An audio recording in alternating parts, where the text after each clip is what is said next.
Hey guys, Aaron Kluge here. Just wanted to talk about my marketplace goals for 2019. I know it's mid-year, but with every month you need to evaluate where your business is at, and certainly eBay has seen quite a bit of changes. We have eBay Open coming up very soon, and certainly there will be some announcements that will either make people more excited or more dismal about the direction they're going. It seems that there's quite a bit of options in marketplaces, and with companies like Goodwill and Salvation Army flooding the market with inventory, it's definitely taking the prices on eBay.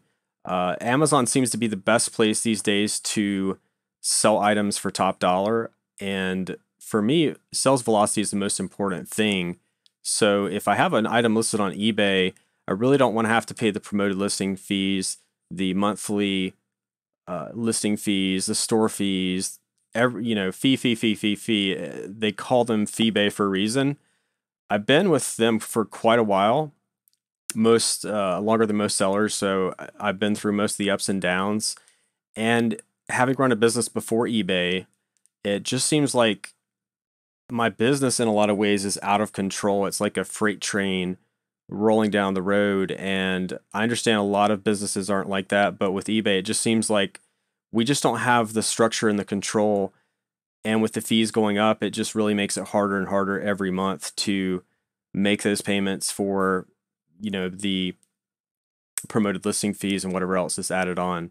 I don't think that most people even go through their fees to even see if charges were added that shouldn't be, because you're so busy just trying to source and ship and keep things together. And that's just the way that a full-time reseller operates typically, and it's usually out of the norm from the retail space, certainly. So I'm looking to expand more into places like Etsy for maybe the vintage items. This is mainly due to the lower listing fees and the fact that they do have Google optimization. They also do have options with Square. I have recently evaluated the Square loans for eBay. I will be doing a follow-up video for that, so you definitely want to stay tuned. Getting back to the goals, I will say that Poshmark's really been just the pie in the sky kind of thing that I'm not really interested in, because I love clothes, and it was great educating myself about shoes and what to buy, but I really don't see myself making a huge amount of money unless it's new merchandise. So I've put Posh really on the back burner. I don't like the sharing aspect. I think that with the CAPTCHA images that they're using, it's to try to keep bots from sharing the stuff. People are just going to hire VAs overseas. It's really a way to drive artificial traffic to their site. I understand a lot of people are successful. They like it.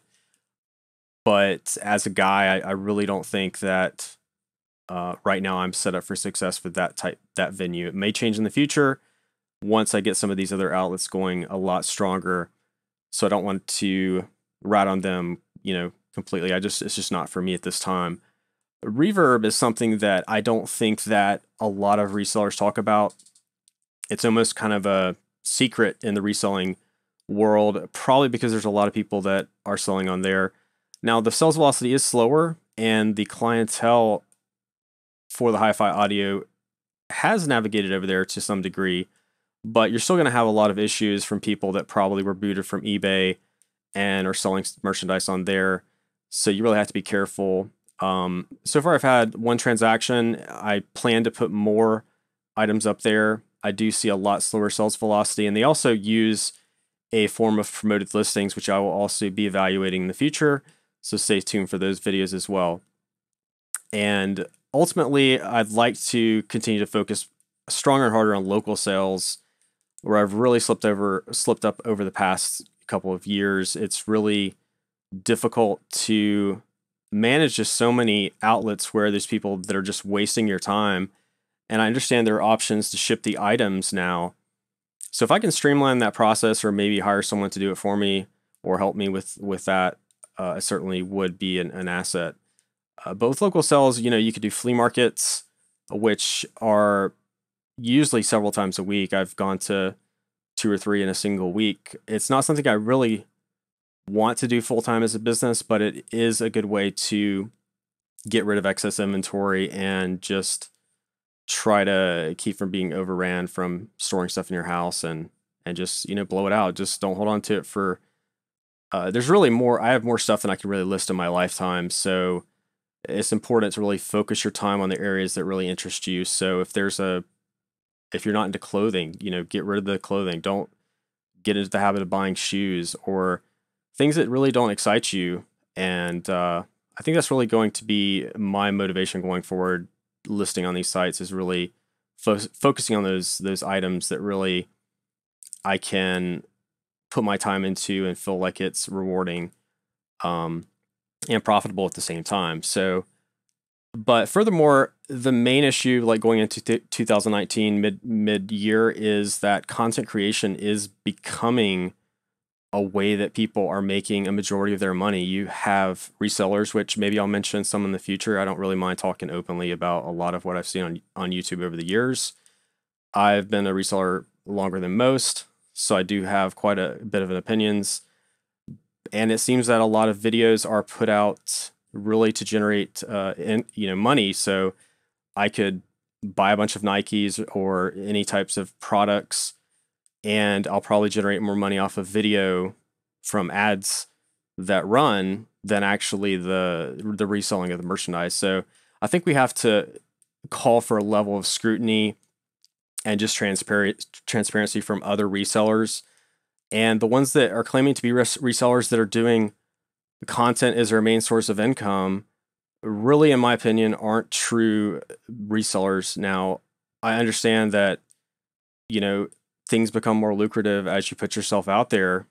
And as I put myself out there to give people advice or just talk about reselling in general, then yes, there might be some opportunities that open up for me as well. So I might have a different perspective at that time. And certainly my intent going into this is really to help other people with some of the struggles I've been going through.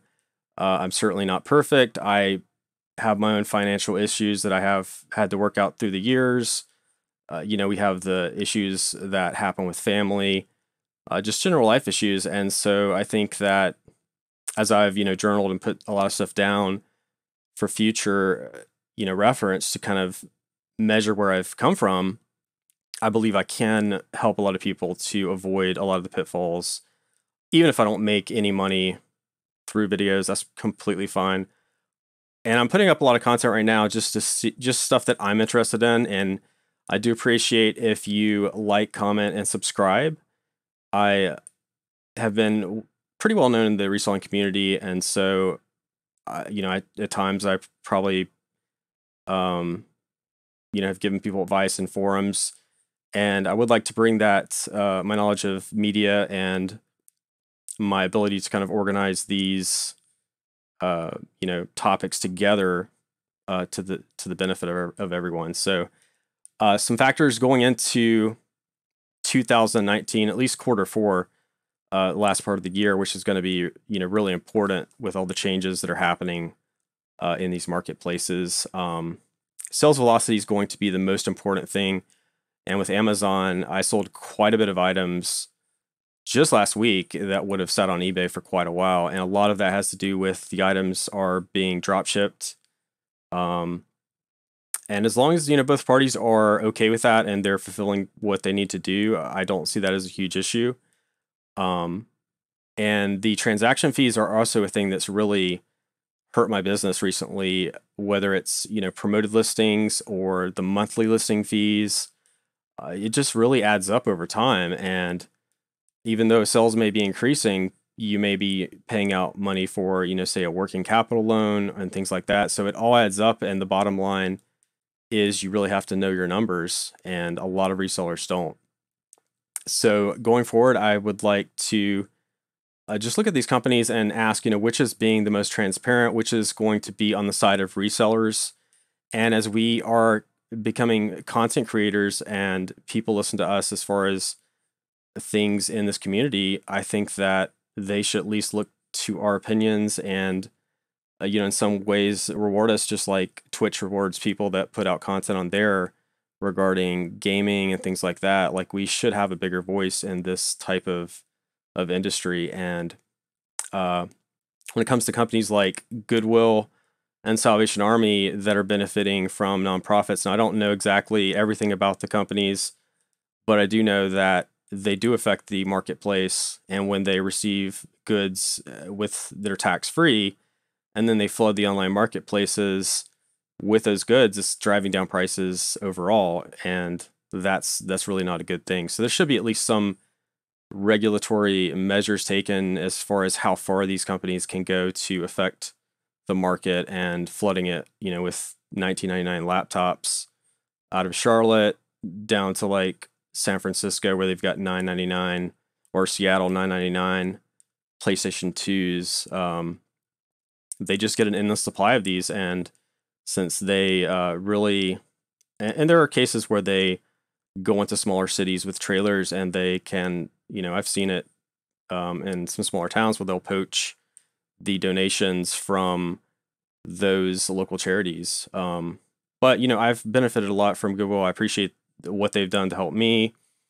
I've spent quite a money with the company. Maybe I'll share that in the future as far as exact amounts. So I don't have any really ill will. They've been a huge asset to my business and what I do as far as my livelihood. But I would like to see some responsibility when it comes to online marketplaces. As far as like growth, I look at loan options, and having things like working capital are important to me.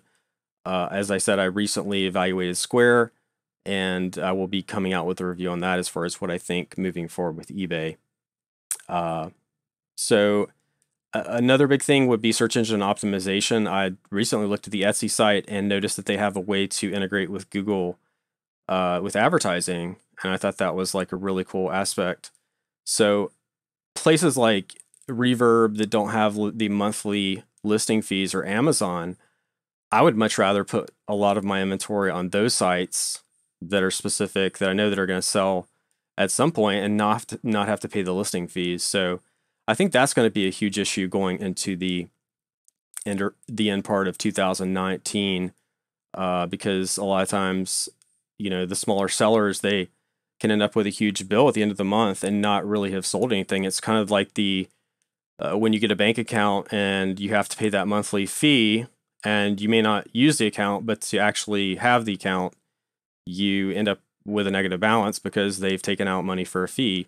So it's all for the profit of the companies, and I understand that it's run as a business, and we're just there on their platform. But overall, I've enjoyed my time with selling on eBay, and I do hope that I can improve my business and try to better manage some things moving forward. Hopefully I'll be able to share that with you as it develops, and I appreciate you taking the time to listen to this video. I know a lot of times when you're driving, it's easier to listen to videos rather than actually watch them, and I like to listen to podcasts as well, so there's quite a bit in the community that put out really good content. So thank you very much, and look for my videos in the future. Like, comment, subscribe, and have a great day. Thanks very much.